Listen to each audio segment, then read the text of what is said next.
Hello everybody. This video is a part of foundation series for CAB examination which we are running on our YouTube channel. As you know that till now we have covered unit 1 till unit number 5 for the module A of ABM component of CAB exam. This particular video will start a fresh unit, that is unit number 6, theory of probability. Mark this unit very important. In fact, the most important unit for your CAB examination if you are targeting module A. Okay, module A का सबसे ज़्यादा important unit कौन सा है? Unit number 6. क्यों ऐसा बोल रहे हैं हम? Because यहाँ पे एक mixture है. Mixture किसका?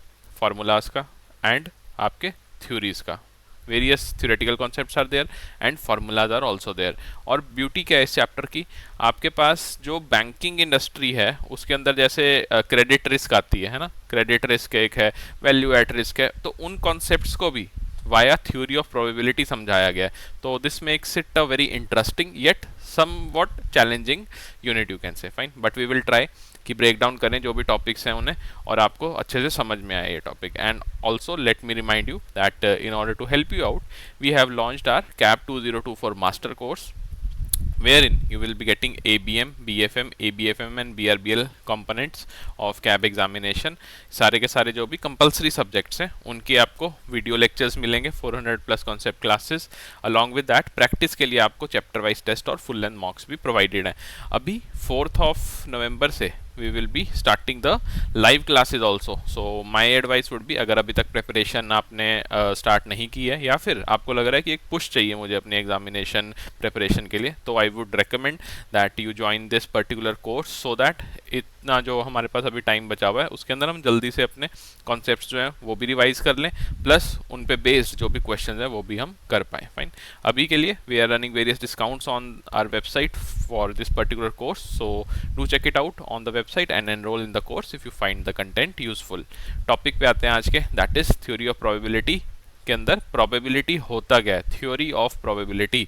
तो हम क्या बात करेंगे यहाँ पे, थ्योरेटिकल कॉन्सेप्ट की बात करेंगे पहले and after that we will also see कि मैथमेटिकल इक्वेशन क्या होती है प्रोबेबिलिटी की. फाइन, तो थ्योरी के बेसिस पे अगर हम डिफाइन करें प्रोबेबिलिटी को तो वो क्या होती है, इट इज़ बेसिकली चांस और पॉसिबिलिटी. ये तो हो गया थ्योरेटिकल कॉन्सेप्ट कि आपके पास प्रोबेबिलिटी को हम डिफाइन कैसे करते हैं. कोई भी एक इवेंट है उसका अकरेंस का कितना चांस है, कितनी पॉसिबिलिटी है उस इवेंट के अकर होने की, उसको हम क्या बोलते हैं, नॉर्मल एक इवेंट हैज़ अकर्ड और नॉट, है ना, ऐसे ही बोलते हैं हम कि ये जो है सपोजिंगली एग्जांपल देख लो कि probability of spinner landing on blue क्या है, is it impossible, unlikely, even chance है या वेरी लाइकली है.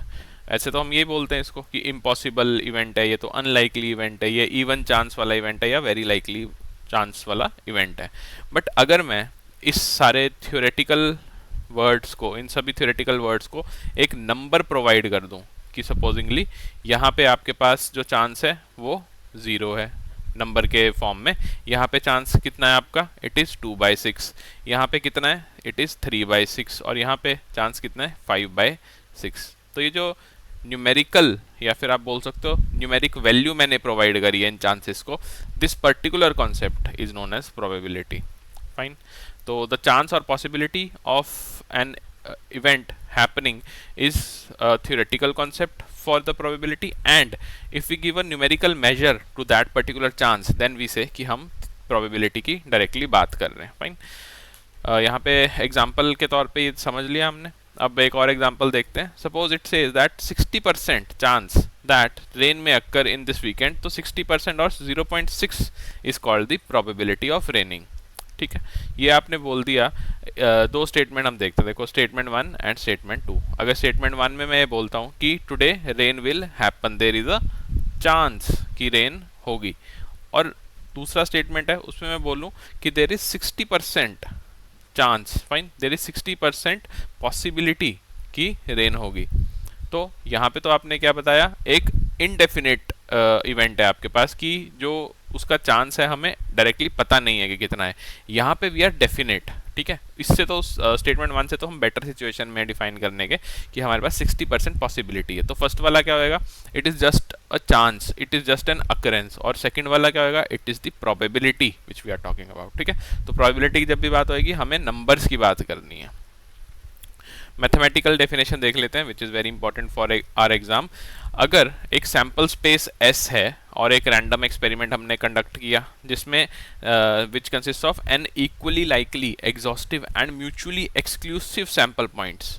फाइन, अब सैम्पल स्पेस होती क्या है, आई होप कि आप सबको पता होगा। हमने जब प्रोबेबिलिटी ये स्टेटिस्टिक्स का स्टार्ट किया था अपना यूनिट नंबर 1 एंड 2, वहाँ पे हमने समझा था कि सैम्पल क्या होता है। Basically it is the you can से पॉपुलेशन में से हम जो भी एक सैंपल या फिर जो भी एक पर्टिकुलर सेट और सबसेट एक्सट्रैक्ट करते हैं in order to study the population as whole, then we call that particular set subset as the sample. Fine, तो सैंपल क्या होगा यहाँ पे, supposingly the sample space is S. इस पर्टिकुलर सैंपल के अंदर आपके पास वेरियस सैंपल पॉइंट्स होंगे S1, S2 and so on till Sn। Fine, of a random experiment consist n equally likely exhaustive and mutually exclusive sample points। sample points कौन से हैं इसके, late से कि ये इन सब का जो टोटल है वो क्या है n, ठीक है, and m of them are favorable of for an event a। और हमने क्या करना है,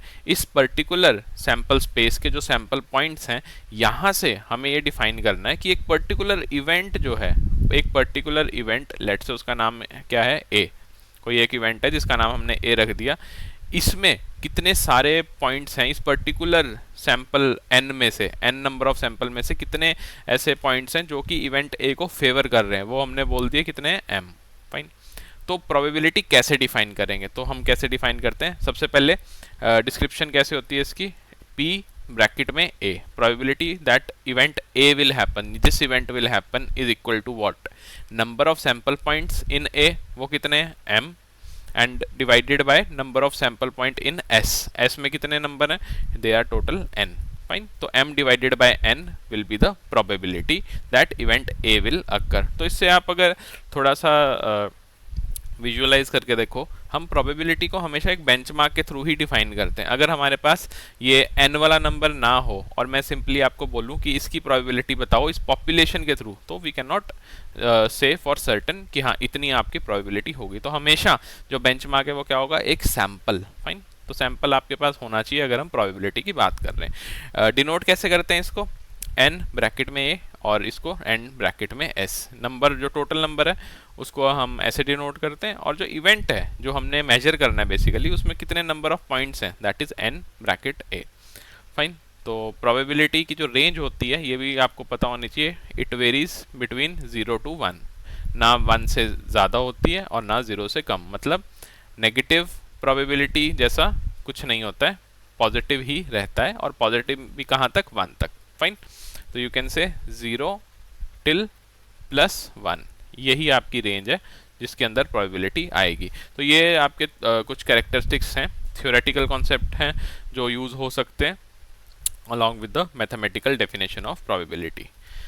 क्वेश्चन देख लेते हैं, एक आपका कैब जुलाई 2024 में क्वेश्चन आया था, सिमिलर लाइंस पे नवंबर में भी क्वेश्चन आया था लास्ट ईयर, तो हमें थोड़ा आइडिया होना चाहिए कैसे कैलकुलेट करते हैं। 2 unbiased dice are thrown, find the probability that both the dice show same number, first die show 6 and the total number on the dice show 8।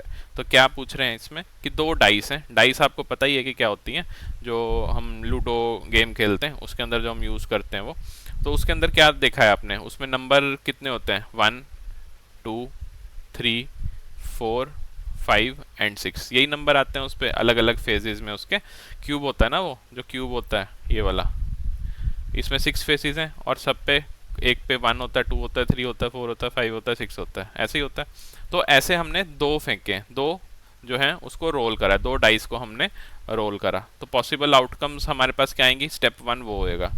ठीक है, सबसे पहले हमें ये देखना है स्टेप 1 में कि नंबर ऑफ सैंपल्स कितने बन रहे हैं, n ब्रैकेट में s, अभी जो हमने देखा वो हमने देख लेना कि मैक्सिमम कितने बन सकते हैं, उसके बाद हम फाइंड कर पाएंगे प्रोबेबिलिटी। तो सबसे पहले सैंपल स्पेस डिफाइन करनी होती है, वो क्या है, ये है आपकी सैंपल स्पेस, जो दो डाइस आपने रोल करी तो क्या क्या हो सकता है, देखो 1 1 हो सकता है, देन 1 2 हो सकता है, देन 1 3 हो सकता है, 1 4 हो सकता है, 1 5 हो सकता है एंड 1 6 हो सकता है, इसके अलावा तो कुछ नहीं हो सकता इसके साथ अगर हम 1 के साथ करें। सिमिलरली 2 को अगर हम रखें तो 2 1 2 2 2 3 2 4 2 5 2 6 एंड सो ऑन टिल 6। तो यहीं पे सेम सिमिलर लाइंस पे आपके सैंपल जो है वो डिफाइंड है। Fine, 1 1, then we have 1 2 1 3 1 4 1 5 1 6, similarly फिर 2 3 4 5 और 6 के लिए भी डिफाइंड है। कितना हो गया ये? 6 multiply by 6 that is 36। Fine, 6 into 6, 36 is the total number of sample. Fine, number of sample points कितने हो गए आपके? 36 हो गए। सैंपल स्पेस ये थी। अब इसके बाद तो बहुत ईजी हो जाता है क्वेश्चन, आपको अगर फार्मूला पता है। और फार्मूला है क्या? जो भी आपसे प्रोबेबिलिटी पूछी जाए उसको आप रखेंगे न्यूमिनेटर में, और डिनोमिनेटर में किसको रखेंगे? Total number of sample points को। तो फर्स्ट जो है हमसे पूछा गया find the probability that both the dice show same number. Same number कहाँ कहाँ पे आ रहे हैं? 1 1 2 2 3 3 4 4 5 5 एंड 6 6। तो कितने हो गए आपके? जो इवेंट ए है दैट इज 6, एंड डिवाइड किससे करना है हमें? Total number of sample points है दैट इज 36। तो आंसर कितना आ जाएगा? 1/6। फिर पूछा गया find the probability that first die show 6। First die show 6 कौन से होएगा? ये वाला लास्ट वाला। यहाँ पे सारे जो भी डाइस हैं वो 6 को ही हमने फिक्स करके बाकियों को वेरिएबल रखा है। तो 1 2 3 4 5 6, again it will be 6/36। Last question है find the probability that the total of the numbers on the dice is 8। अब ये थोड़ा सा ट्रिकी कह लो, या फिर कह लो कि थोड़ा हमें ध्यान से करना पड़ेगा कि 8 आए आपका। तो इसको एक तो आप ऐसे रख सकते हो कि 1 2 3 4 5 6 आपने लिख लिया, और उसके बाद आपने ये देखा कि 8 के लिए मुझे कितने कितने चाहिए। जैसे इसके लिए 2 चाहिए, फिर 5 में क्या ऐड करें? 3 ऐड कर दो, फिर उसके बाद 4 में क्या ऐड करें? 4 ऐड कर दो, है ना। ऐसे करके आप कर सकते हो, या फिर आप यहाँ पे भी कर सकते हो। यहाँ से आप जो सैंपल आपने बनाया यहाँ से आप देख के ऑब्जर्व करके कर सकते हो। तो टोटल कितने हैं ऐसे कि डाइस का जो दोनों डाइस का सम 8 आए, दे आर 5 इन नंबर ही है ना। देखो 5 3, देन वी हैव 4 4, फिर उसके बाद यहाँ पे 3 5 एंड सो ऑन। तो ये 5 हो गया, 5 divided by 36, this will be the answer. तो अगर सैंपल स्पेस हम डिफाइन कर देते हैं एक बार, उसके बाद हमारे पास बहुत इजी हो जाता है कैलकुलेट करना। अभी थोड़ा सा आपको ये ट्रिवियल लग रहा होगा क्वेश्चन, क्योंकि हमने फर्स्ट टाइम देखा है। अगर हम इवेंचुअली इसकी प्रैक्टिस करते रहेंगे तो ये जो सैंपल स्पेस है और जो नंबर ऑफ सैंपल्स हैं ये हमारे माइंड में जो है एम्बाइब हो जाने हैं, और उसके बाद हमें ज़रूरत ही नहीं पड़नी है सैंपल स्पेस बनाने की। फाइन, तो माई एक्सपेक्टेशन वुड बी कि आप इस पे बेस्ड क्वेश्चन सॉल्व करके देखेंगे। और अगर कोई भी डाउट है then you can contact us at hello@edutab.co.in telephonically. This is the number जहाँ पे आप कॉल करके भी हमसे कंटैक्ट कर सकते हैं। If you like the content which we are providing on our YouTube channel, do consider subscribing it. The channel's name is EduTab GIB CIB। Keep revising, keep studying, and do not forget to solve the numericals.